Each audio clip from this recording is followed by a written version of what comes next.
3 years together ended suddenly. Then a smartwatch revealed what really happened. Sometimes closure doesn't come from a conversation. Sometimes it lights up on a screen you weren't even trying to check.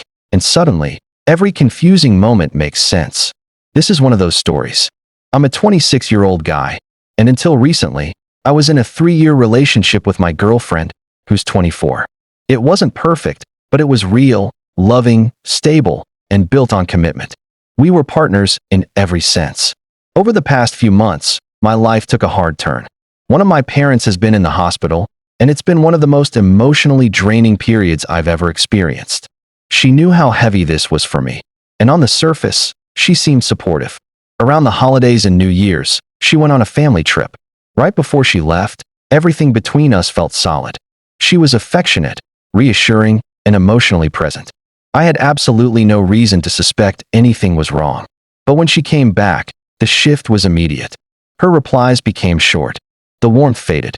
Conversations felt distant and forced. Not long after, she ended things over the phone, saying she needed space and couldn't continue the relationship. The breakup itself was calm, even emotional. Then the next morning, she sent me a long message telling me how incredible I was, how grateful she was for our time together, and how much I meant to her. It felt loving, almost comforting, and also deeply confusing. Later, we spoke in person. She said she wanted to stay friends. I wasn't sure, but I agreed we could try. We decided she'd come by later in the week to pick up her belongings so we could have a clean, respectful break. Before that happened, I still had her Apple Watch. I plugged it in, honestly, just to charge it before returning it to her. That's when the messages started appearing. Curiosity got the better of me, and I looked. What I saw completely changed everything. There were messages between her and another guy, someone she met while on that family trip. These weren't harmless texts. They talked about visiting each other, spending nights together, and even joking about inviting themselves on trips. The timestamps lined up perfectly with when she started pulling away from me. In that moment, everything clicked. The emotional distance, the sudden breakup, even how loving she'd been right before and after the trip. I realized she had been planning a future with someone else while still being affectionate and reassuring to me, all while I was dealing with a parent in the hospital. That's what hurt the most. Now, I'm supposed to see her tomorrow so she can collect her things. I haven't confronted her. Part of me wants to expose everything, but another part of me just wants to walk away with my dignity intact. I don't want chaos. I don't want drama. I just want peace.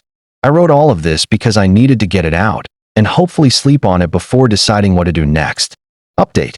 After reading the responses and spending the night replaying every scenario in my head, something shifted. I didn't sleep much, but I did gain clarity. I've decided to take the high road. I'm packing her belongings into a bag, writing a short note, and dropping it off. I know myself well enough to know that seeing her in person would only reopen wounds I'm trying to close. I don't need explanations. I don't need excuses. I also realized I still have the other guy's number. She's still texting him. I plan to give him a brief heads up. No insults. No drama. Just the truth. As for her friends, I'm not going out of my way to expose anything. But if I run into them naturally, I won't lie. I doubt she's being honest with them anyway. Most importantly, I'm redirecting my energy where it actually matters, toward my parent, who's still in the hospital, and toward rebuilding myself. I'll update again once everything settles. I am writing this with my own thoughts regarding how much I understand the situation right now. This story isn't just about infidelity. It's about emotional timing and integrity. What makes this betrayal cut deeper isn't only that another person was involved, but when it happened.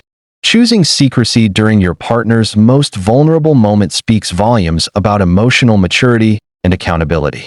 The calm, respectful response afterward is powerful. Walking away without exploding isn't weakness, it's control.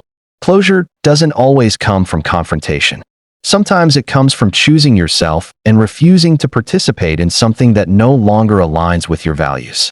Not every ending needs a final argument. Some endings are strongest when they're quiet. When you leave with your self-respect intact and your focus where it belongs. Because healing doesn't start when you get answers. It starts when you stop asking questions from people who already showed you who they are.